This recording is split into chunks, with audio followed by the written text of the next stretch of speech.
अरे ओ दुर्गा, कहाँ मर गई? जल्दी आ इधर, बहू को दर्द शुरू हो गया है। पैरों में मेहंदी लगी है क्या? कब से आवाज लगा रही हूँ, सुनाई नहीं देता क्या तुमको? आई ठकुराइन जी, भैंसिया को चारा डालने गई थी। आपने ही तो कहा था अभी कुछ देर पहले। दादी बनने की खुशी में भूल गए आप। हाँ हाँ, अब ज्यादा मत मटक, जल्दी आ और पानी गर्म करके ला। टाइम मत लगाइयो, पैर उठाओ तावली सी। आप चलिए बहुरानी के पास, मैं बस 2 मिनट में आई। ठकुराइन तेजी से अंदर रूम में घुसती है और दुर्गा बाहर कच्चे चूल्हे पर पतीला चढ़ा देती है। गोबर के उपले डालकर आग जलाती है और पानी गर्म करती है।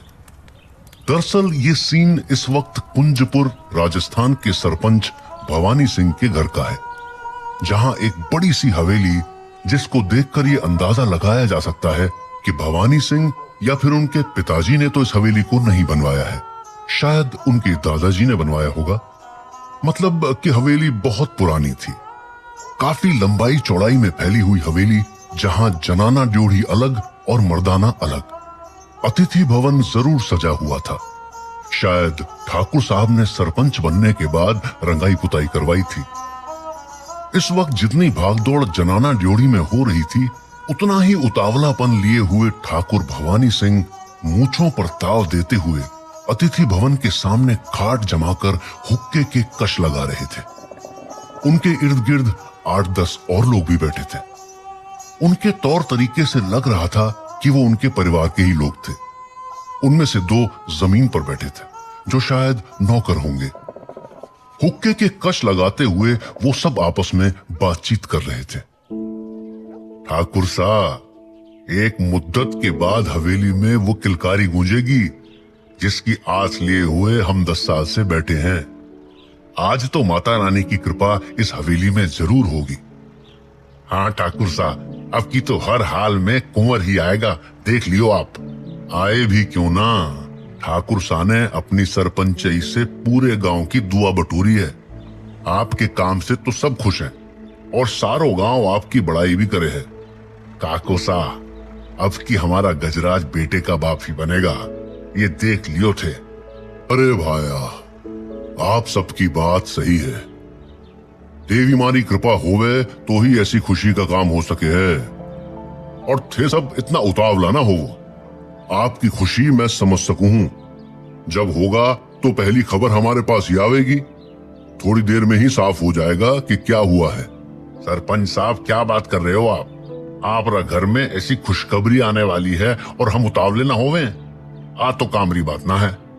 आपसे ज्यादा खुशी तो गांव को है और हम तो इस खुशी में शामिल होने वास्ते पहले ही आ गए हैं। और तो जब खुशखबरी आवेगी तब तो हवेली में जाम लग जाएगा। अरे भाई राम सुख, क्यों चिंता करे है, जाम लगने दे।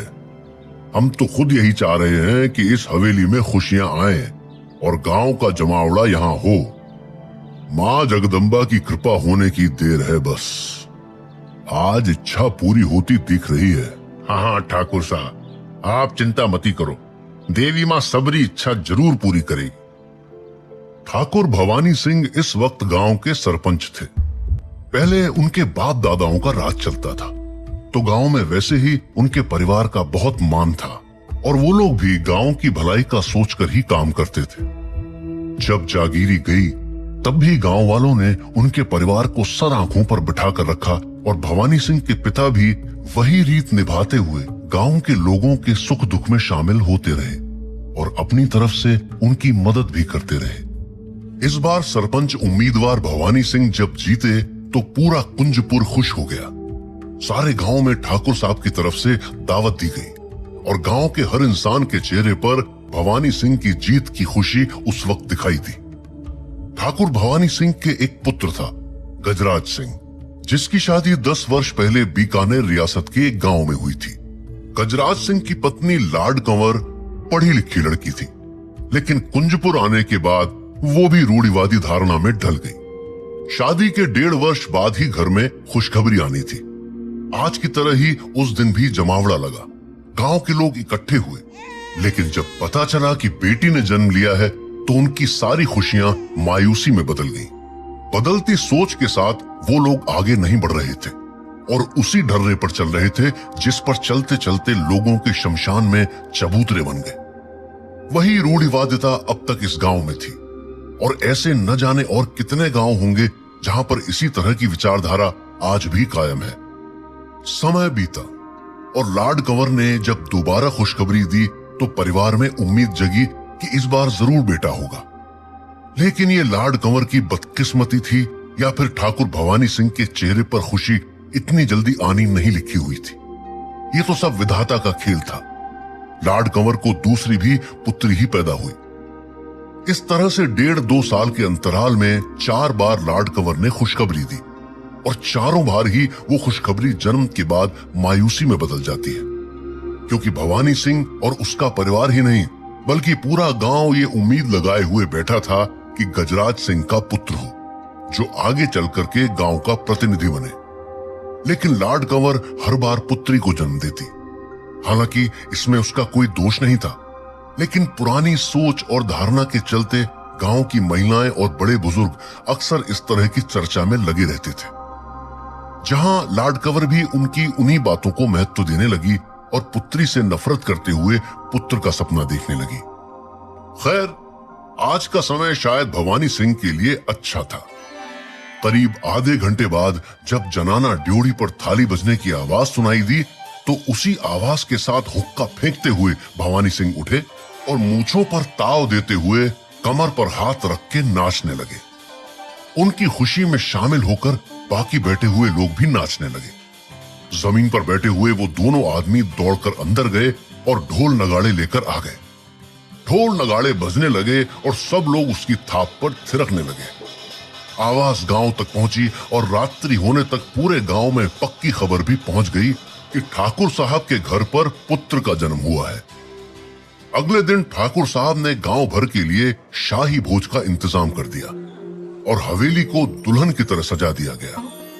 पूरे गांव में भी सजावट की गई। रंग बिरंगे खुशबूदार फूलों से सारे रास्ते गलियारे सजाए गए और हवेली तक आने वाले गांव के सभी रास्तों पे फूल बिछा दिए गए।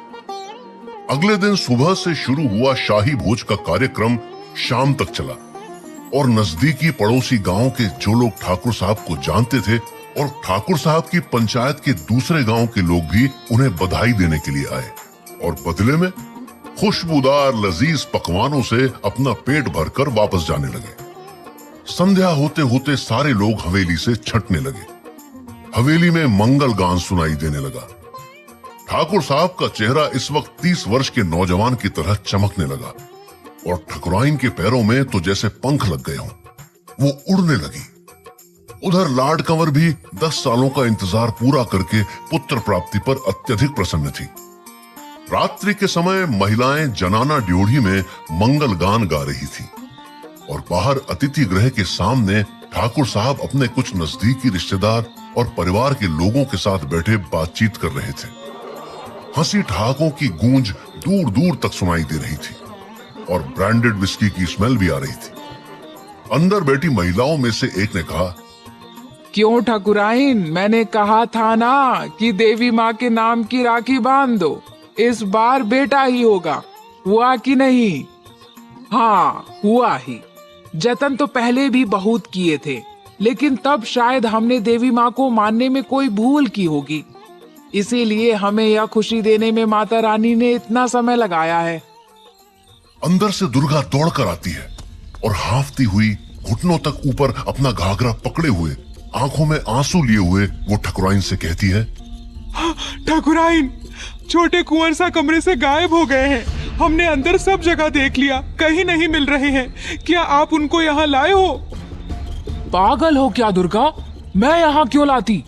और तुम यह क्या बोल रही हो? ऐसा है क्या? सच ठाकुराइन, माता रानी की कसम, अंदर छोटे कुंवर नहीं है और बहुरानी का रो रो कर बुरा हाल हो रखा है। अब चलिए